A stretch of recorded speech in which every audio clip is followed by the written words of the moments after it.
નમસ્કાર મિત્રો, ટોપ સોલ્યુશન ચેનલમાં આપનું હાર્દિક સ્વાગત છે. આજે આ વિડીયોમાં આપણે યુડાયસ પ્લસમાં પ્રોગ્રેશન મોડ્યુલ 2024-25 વિશે જોશું.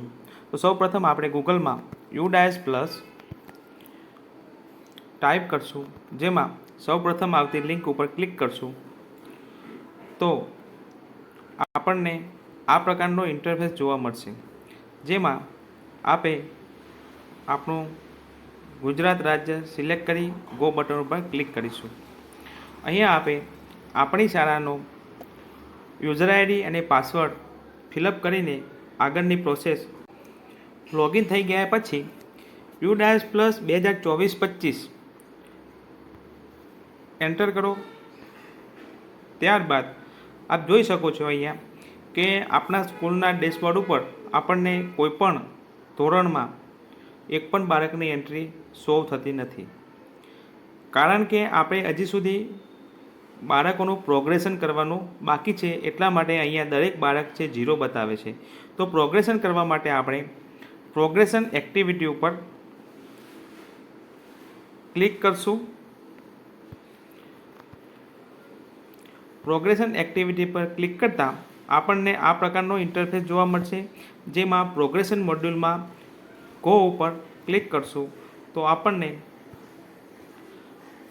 અહીંયા ક્લાસ સિલેક્ટ કરવાના, સિલેક્ટ ક્લાસ, જેમાં આપ કોઈપણ ક્લાસ સિલેક્ટ કરી શકો.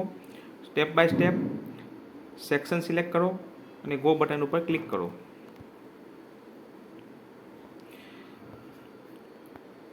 અહીં તમે જોઈ શકો છો કે દરેક બાળકના એક ક્લાસના દરેક બાળક અહીં આપણને શો થઈ રહ્યા છે. તો આપણે એક એક બાળકની એન્ટ્રી અહીંયા પૂર્ણ કરવાની છે, જેમાં સૌપ્રથમ પ્રોગ્રેશન સ્ટેટસ, જેમાં આપણા બાળકનું હાલનું પ્રોગ્રેશન સ્ટેટસ શું છે. પ્રમોટેડ પાસ્ડ વિથ એક્ઝામિનેશન, બાળકે પરીક્ષા પાસ કરી હોય તો પ્રથમ ઉપર ક્લિક કરીશું.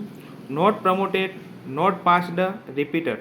પ્રમોટેડ ના હોય, પાસ ના હોય તો સેકન્ડ નંબર પર.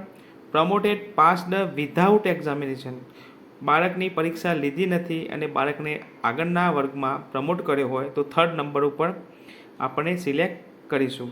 તો અહીં આપણે એક્ઝામિનેશન સાથે બાળક પાસ થયું છે તો પ્રથમ ઉપર ક્લિક કરીશું. ત્યારબાદ બાળકના ટકા અહીંયા ફિલઅપ કરવાના છે. તો ગયા વર્ષમાં બાળકે જેટલા પણ ટકા મેળવ્યા છે એટલા ટકા અહીંયા આપણે ફિલઅપ કરશો. ત્યારબાદ બાળકના હાજર દિવસ ફિલઅપ કરશો. ત્યારબાદ સ્કૂલિંગ સ્ટેટસ, તો સ્ટડિંગ ઇન સેમ સ્કૂલ, બાળક અત્યારે આ જ સ્કૂલમાં હોય તો સ્ટડિંગ ઇન સેમ સ્કૂલ, અને જો બાળક આપણી સ્કૂલમાંથી સર્ટી લઈને બીજે ક્યાંય ગયો હોય તો લેફ્ટ સ્કૂલ વિથ ટીસી ઉપર ક્લિક કરીશું. આ બાળક હાલ આ જ સ્કૂલમાં છે તેથી સ્ટડી ઇન સેમ સ્કૂલ કરીશું. ત્યારબાદ આગળ તમે જોશો તો ક્લાસ, આગળના ક્લાસમાં એને સેક્શન સિલેક્ટ કરીશું. અહીંયા હાલ તમે જોઈ શકો છો એન્ટ્રી પેન્ડિંગ બતાવે છે, જે આપણે આટલી વિગત ભર્યા પછી આ બાળકની વિગત અપડેટ કરશું તો તમે જોઈ શકશો કે student detail update successfully, okay પર ક્લિક કરશો. તમે જોઈ શકો છો કે આ બાળકની વિગત સંપૂર્ણ ફિલઅપ થઈ ગઈ છે, ડન બતાવી રહ્યું છે. એ સમય જોઈ શકો છો, તમે તારીખ જોઈ શકો છો. આ રીતે વર્ગના તમામ બાળકોને પ્રોગ્રેશન પૂર્ણ કરવાનું છે અને ત્યારબાદ વર્ગના તમામ બાળકોનું પ્રોગ્રેશન પૂર્ણ થાય ત્યારબાદ અહીંયા ફાઇનલાઇઝ ઉપર ક્લિક કરવાનું છે. આ રીતે દરેક વર્ગના તમામ બાળકોનું આ રીતે કામ પૂર્ણ કરવાનું છે. મિત્રો યાદ રાખજો કે જ્યાં સુધી તમે ફાઇનલાઇઝ ન કર્યું હોય ત્યાં સુધી તમે આ ડેટામાં કરેક્શન કરી શકશો, પણ એકવાર ફાઇનલાઇઝ થઈ ગયા પછી તમે કોઈ ડેટામાં કરેક્શન કરી શકશો નહીં.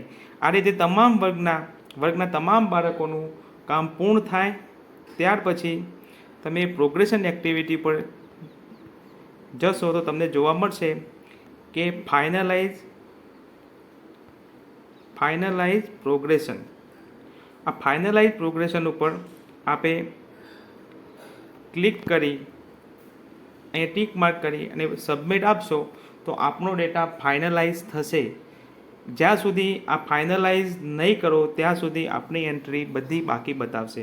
તો મિત્રો ખાસ કરીને તમામ વર્ગનું કામ પૂર્ણ થાય તો અહીંયા ચેકબોક્સમાં ટીક માર્ક કરી અને સબમિટ કરશો. ત્યાર પછી જ આપ પ્રોગ્રેશન એક્ટિવિટી પૂર્ણ થયા બાદ ફાઇનલાઇઝ સબમિશન કર્યા બાદ આપ ઇમ્પોર્ટ મોડ્યુલનું કામ પૂર્ણ કરી શકશો.